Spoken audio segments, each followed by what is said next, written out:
ഞാൻ പേടിച്ചത് തന്നെ എനിക്ക് നേരിട്ടു, ഞാൻ ഭയപ്പെട്ടിരുന്നത് എനിക്ക് ഭവിച്ചു. What I feared has come upon me, what I dreaded has happen to me. ഇയ്യോബിന്റെ പുസ്തകം 3-ാം അധ്യായത്തിന്റെ 25-ാം വാക്യമാണ് ഞാൻ വായിച്ചത്. ചിലരെങ്കിലും തങ്ങളുടെ ജീവിതത്തിൽ ഈ വാക്കുകൾ ആവർത്തിച്ചിട്ടുണ്ടാകാം. പേടിയും ഭയമില്ലാത്ത മനുഷ്യരുണ്ടോ? ഒരിക്കലുമില്ല. ദൈവം മനുഷ്യർക്ക് കൊടുത്തിരിക്കുന്ന ഒരു വികാരമല്ലേ അത്? ഏറ്റക്കുറച്ചിലുണ്ട് എന്ന് മാത്രം. വേദപുസ്തകം അറിയാവുന്ന എല്ലാവർക്കും ഇയ്യോബിനെ കുറിച്ചറിയാം. പുസ്തകം ആരംഭിക്കുന്നത് തന്നെ ഊസ് ദേശത്ത് ഇയ്യോബ് എന്ന പേരുള്ള ഒരു പുരുഷനുണ്ടായിരുന്നു.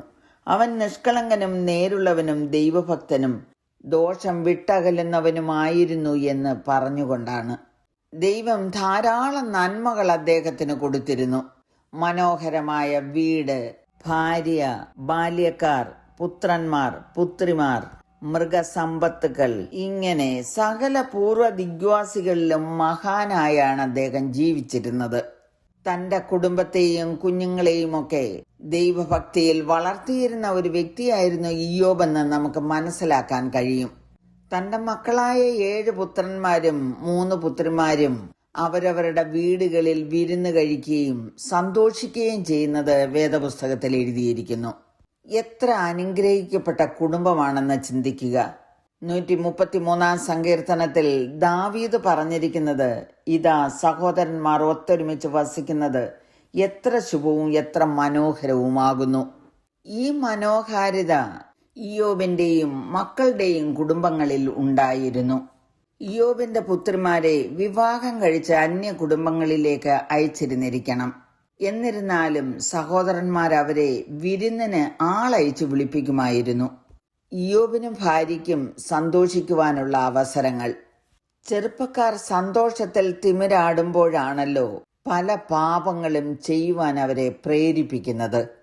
വിരുന്നുകളിൽ ഭക്ഷണത്തിനും പാനീയത്തിനുമായി കൂടുന്ന യൗവനക്കാർ വഴിതെറ്റിപ്പോകുന്നത് നമ്മുടെ ചുറ്റുപാടും വളരെയധികം നാം കാണാറുണ്ട്. ഇങ്ങനെ ഒരു ഭയം ഒരുപക്ഷെ ഇയ്യോബിന്റെ ഹൃദയത്തിൽ ഉണ്ടായിരുന്നിരിക്കാം.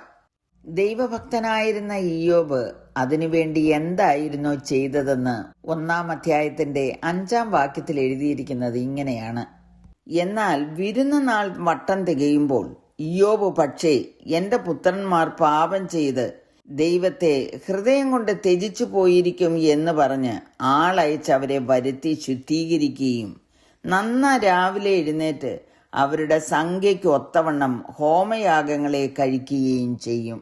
പഴയമകാലത്ത് പാപപരിഹാരത്തിനായി യാഗങ്ങൾ അർപ്പിക്കുമായിരുന്നു. മക്കളെല്ലാം കുടുംബസ്ഥരായി ജീവിക്കുമ്പോഴും ആ പിതാവ് തന്റെ ഉത്തരവാദിത്തങ്ങൾ നിറവേറ്റിക്കൊണ്ടേയിരുന്നു. മക്കളാരും പാപത്തിൽ വീഴുവാൻ പാടില്ല എന്നുള്ളത് തന്നെയായിരുന്നു അദ്ദേഹത്തിന്റെ ആഗ്രഹവും പ്രാർത്ഥനയും. നമ്മുടെ തലമുറകൾ ഏതെല്ലാം നിലയിലെത്തിയാലും എവിടെയൊക്കെ ആയിരുന്നാലും അവർക്ക് വേണ്ടി പ്രാർത്ഥിക്കുക എന്നുള്ളത് മാതാപിതാക്കളുടെ ഉത്തരവാദിത്തമാകുന്നു. ഇങ്ങനെ ഇയ്യോബ് എല്ലായ്പ്പോഴും ചെയ്തു പോന്നു എന്നാണ് അവിടെ എഴുതിയിരിക്കുന്നത്. ഒരുപക്ഷെ തന്റെ സമ്പത്തിനെക്കുറിച്ചുമുള്ള ഭയം തനിക്കുണ്ടായിരുന്നിരിക്കാം.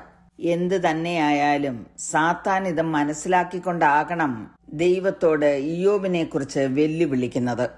ഇയ്യോബ് അനുഭവിച്ച കഷ്ടങ്ങൾക്കും നഷ്ടങ്ങൾക്കും എല്ലാത്തിനും കാരണം സാത്താനായിരുന്നു എന്ന് നമുക്കറിയാം. ദൈവം അനുവദിച്ചതുകൊണ്ടാണ് അങ്ങനെ സംഭവിച്ചതെന്നുള്ള കാര്യം വിസ്മരിക്കുന്നതുമില്ല. പിശാചിന്റെ ആയുധങ്ങളിൽ ഏറ്റവും പ്രധാനപ്പെട്ട ഒന്നാണ് ഭയം. ഇയ്യോബിന്റെ ഉള്ളിലുണ്ടായിരുന്ന ഭയങ്ങളെക്കുറിച്ച് വ്യക്തമായി നമുക്കൊന്നും പറയുവാൻ കഴിയുകയില്ല എങ്കിലും എന്തിനെയൊക്കെയോ അവൻ ഭയപ്പെട്ടിരുന്നു എന്ന് നാം വായിച്ച വാക്യത്തിൽ പ്രതിഫലിക്കുന്നു.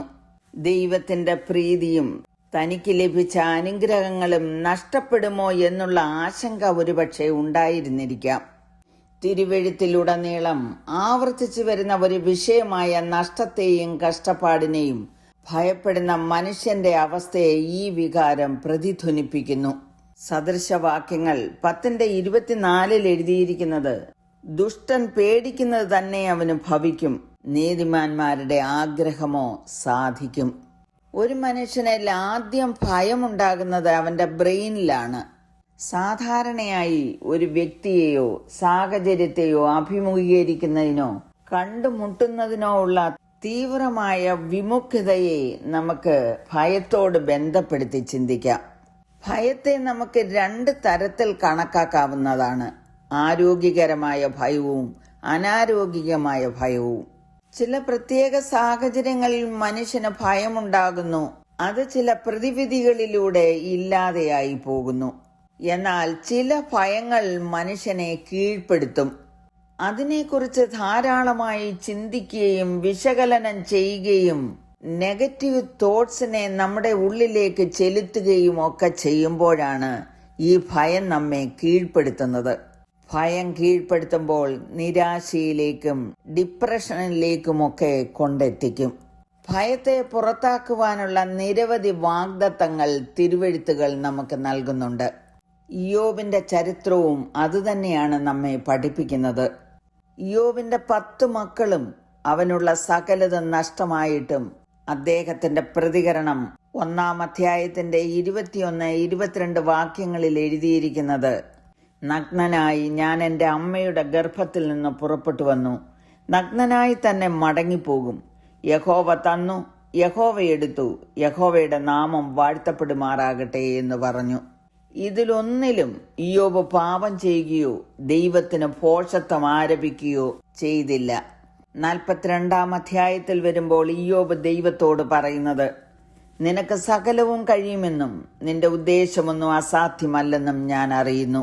ഞാൻ നിന്നെക്കുറിച്ചൊരു കേൾവി മാത്രമേ കേട്ടിരുന്നുള്ളൂ, ഇപ്പോഴോ എൻ്റെ കണ്ണാൽ നിന്നെ കാണുന്നു. ആകയാൽ ഞാൻ എന്നെ തന്നെ വെറുത്ത് പൊടിയിലും ചാരത്തിലും കിടന്ന് അനുതപിക്കുന്നു. ദൈവത്തെ വിശ്വസിച്ച് തന്റെ ഭയങ്ങളെ അതിജീവിച്ച ഇയ്യോബിന് യഹോവ അവന്റെ സ്ഥിതിക്ക് ഭേദം വരുത്തി മുമ്പേ ഉണ്ടായിരുന്നതൊക്കെയും ഇരട്ടിയായി കൊടുത്തു എന്നെഴുതിയിരിക്കുന്നു. 56-ാം സങ്കീർത്തനം 3-4 വാക്യങ്ങളിൽ ദാവീദ് തന്റെ അനുഭവത്തിൽ നിന്ന് എഴുതിയിരിക്കുന്നത്, ഞാൻ ഭയപ്പെടുന്ന നാളിൽ നിന്നിൽ ആശ്രയിക്കും, ഞാൻ ദൈവത്തിൽ അവന്റെ വചനത്തെ പുകഴും. ഞാൻ ദൈവത്തിൽ ആശ്രയിക്കുന്നു, ഞാൻ ഭയപ്പെടുകയില്ല. ജഡത്തിന് എന്നോട് എന്ത് ചെയ്യുവാൻ കഴിയും? യേശു കർത്താവ് പറഞ്ഞത്, ദേഹിയെ കൊല്ലുവാൻ കഴിയാതെ ദേഹത്തെ കൊല്ലുന്നവരെ ഭയപ്പെടേണ്ട, ദേഹിയെയും ദേഹത്തെയും നരകത്തിൽ നശിപ്പിപ്പാൻ കഴിയുന്നവനെ തന്നെ ഭയപ്പെടുവീൻ. ജീവിതത്തിൽ ഭയപ്പെടേണ്ട സന്ദർഭങ്ങൾ വരുമ്പോൾ അമിതമായി ചിന്തിക്കുന്നതും വിശകലനം ചെയ്യുന്നതും നിർത്തിയിട്ട് ദൈവത്തെ പൂർണ്ണമായി വിശ്വസിച്ച് ഉറപ്പും ധൈര്യമുള്ളവരായി സാഹചര്യങ്ങളെ കൈകാര്യം ചെയ്യുക. ഞാൻ നിന്നെ ഒരു നാളും കൈവിടുകയില്ല, ഉപേക്ഷിക്കുകയുമില്ല എന്ന് അവിടുന്ന് അരുളി ചെയ്തിരിക്കുന്നുവല്ലോ. ആകയാൽ കർത്താവ് എനിക്ക് തുണ, ഞാൻ പേടിക്കയില്ല. മനുഷ്യൻ എന്നോട് എന്ത് ചെയ്യുമെന്ന് നമുക്ക് ധൈര്യത്തോടെ പറയാം. God bless you all with these words. കരുണയുള്ള പിതാവേ, ഞങ്ങളുടെ ജീവിതത്തിലെ എല്ലാ ഭയങ്ങളും മാറ്റി അങ്ങയിൽ ആശ്രയിപ്പാനും വിശ്വസിപ്പാനും കൃപ ചെയ്യണമേ എന്ന് യേശുക്രിസ്തുവിന്റെ നാമത്തിൽ അപേക്ഷിക്കുന്നു. കേൾക്കണമേ. ആമേൻ.